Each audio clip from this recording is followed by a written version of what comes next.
Do you know who will persecute you the worst if you repeat some of the things that I'm teaching? It will actually be other Christians. Why? Because you're wrecking their version of Christianity.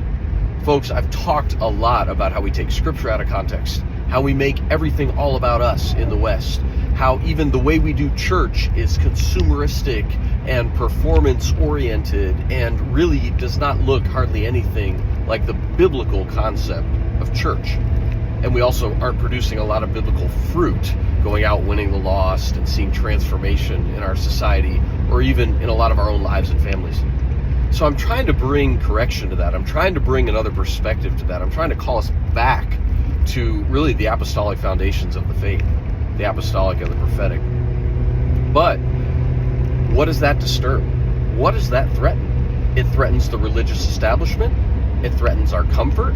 It threatens our traditions and our established ways of doing things, even if they're not godly traditions.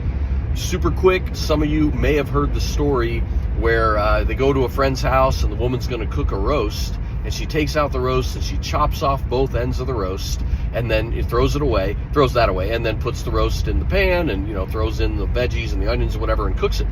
And her friend's like, Susie, why do you cut off the ends of the roast and throw those away? I mean, it looked good to me. Was there a problem with it? She's like, I don't know. That's how my mother always did it. Well, then finally she calls her mother and she's like, Mom, why did you always cut off the ends of the roast? And Mom goes, well, because the roast would never fit in the pan if you didn't cut off those ends. Well, the younger woman was obviously following her mother's example when it wasn't necessary. She had a bigger pan. The whole roast could have fit in the pan. But because her mom's pan was smaller, she just followed blindly whatever her mother said or did, she was wasting food. So, folks, I don't want us to be like that. But I'm just preparing you. If you go and say some of these things, like in church, hey, maybe we should do smaller meetings or be more interactive or, these different things, you'll get pushback. You may even get persecution. So be careful about that. Pick your moments, pray about it. You don't have to go overturning all the tables today in the temple unless the Lord tells you to.